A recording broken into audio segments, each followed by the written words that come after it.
Getting out of debt on a low income requires careful planning and disciplined budgeting. Start by assessing your financial situation to understand your total debt and monthly expenses. Create a budget that prioritizes essential expenses, such as housing and utilities, while identifying areas where you can cut back.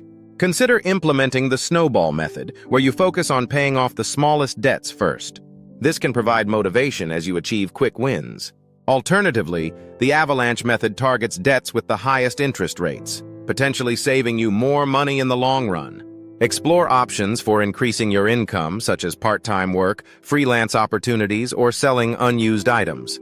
Any extra money can be directed towards debt repayment. Additionally, communicate with creditors to negotiate lower payments or interest rates, which can provide relief.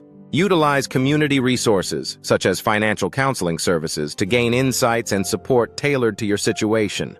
Prioritize making at least the minimum payments on all debts to avoid late fees and penalties.